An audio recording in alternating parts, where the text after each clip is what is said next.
नमस्कार, इन खबर में आपका स्वागत है और मैं आपके साथ जूही। इजराइल पर हमास के हमले के बाद इजरायली खुफिया एजेंसियों की आलोचना हो रही है। आरोप लगाए जा रहे हैं कि इजरायली एजेंसियों ने अपना काम ठीक से नहीं। सवाल पूछे जा रहे हैं कि आखिर उन्हें हमास के इतने बड़े हमले की भनक कैसे नहीं लगी। हमास ने गाजा पट्टी से इजराइल पर 5000 रॉकेट दाग और मोसाद को कानो कान भनक तक नहीं हुई।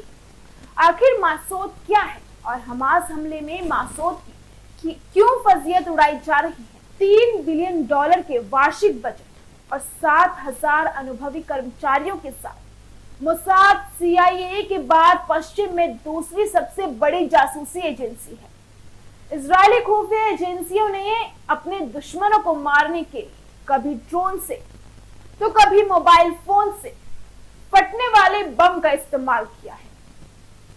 अक्सर इजरायली एजेंट अपने दुश्मनों की कार पर GPS ट्रैकर लगा देते हैं और इजरायली मिसाइलें इतनी सटीक होती हैं, इतना सटीक निशाना बनाती हैं कि बचना नामुमकिन हो जाता है। जमीन पर गाजा और इजरायल की तनावपूर्ण सीमा पर बाढ़ के पास कैमरे, ग्राउंड मोशन सेंसर और नियमित गश्त करने वाली सैन्य टुकड़ियां तैनात होती हैं।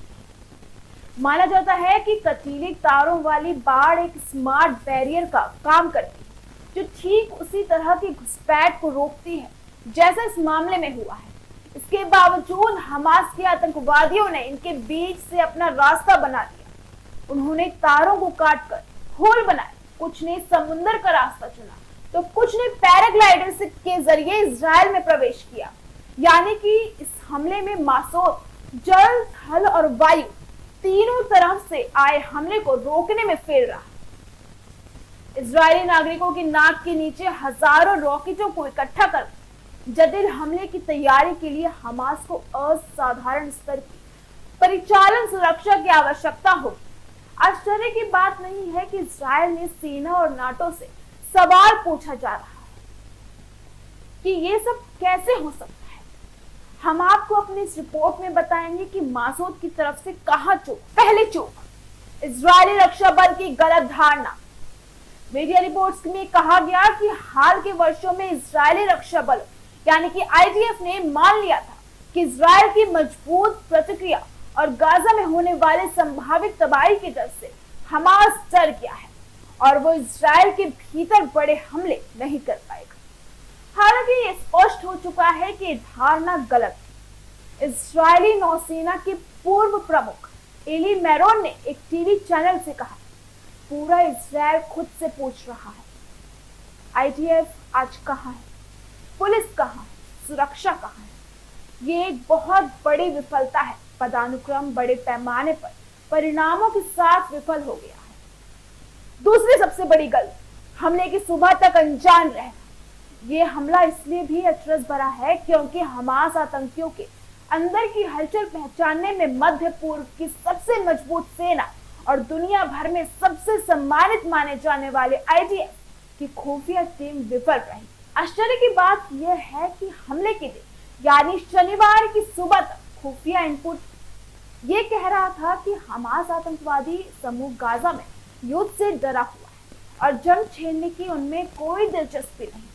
इन्हीं इनपुट के आधार पर IDF ने दक्षिण में अपनी सेना की तैनाती में कटौती कर दी और सेना को वेस्ट बैंक में स्थानांतरित कर दिया था, जहां आतंकी हलचल चल रही थी।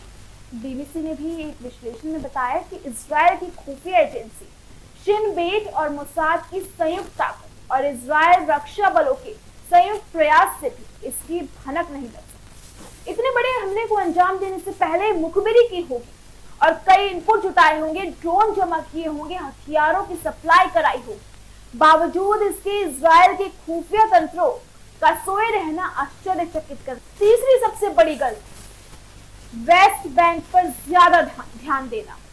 इजरायल के प्रधानमंत्री बेंजामिन नेतान्याहू ने धुर दक्षिणपंथी नेता बेन ग्वीर की पार्टी के साथ मिलकर सरकार चला रहे हैं। बेन ग्वीर इजरायल के रक्षा मंत्री हैं और वेस्ट बैंक में मौजूद फिलिस्तीन क्षेत्रों पर कब्जे के हिमायती रहे हैं। बेन ग्वीर पर आरोप है कि उनके कार्यकाल में वेस्ट बैंक में तनाव बढ़ा है। वेस्ट बैंक पर जमीन कब्जाने और फलस्तीनी नागरिकों को बेदखल करने की घटनाएं बढ़ी हैं। इजराइल की सुरक्षा फोर्सेस का एक बड़ा हिस्सा वेस्ट बैंक में तैनात किया गया है। वेस्ट बैंक पर ज्यादा फोकस के चलते गाजा में सुरक्षा फोर्सेस की संख्या में कमी आई है।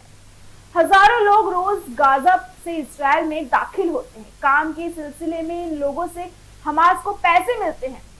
2021 में इजराइल ने गाजा पट्टी में एक बड़े ऑपरेशन को अंजाम दिया था, जिसके बाद बहुत हद तक शांति बनी रही। पिछले 2 साल में कोई बड़ी घटना नहीं हुई, जिसके कारण शायद सुरक्षा एजेंसियों हमास की प्लानिंग को भांपने में नाकाम रही। अभी के लिए इतना ही। ऐसे तमाम देश दुनिया की खबरों से जुड़े रहने के लिए देखते रहिए इन खबर।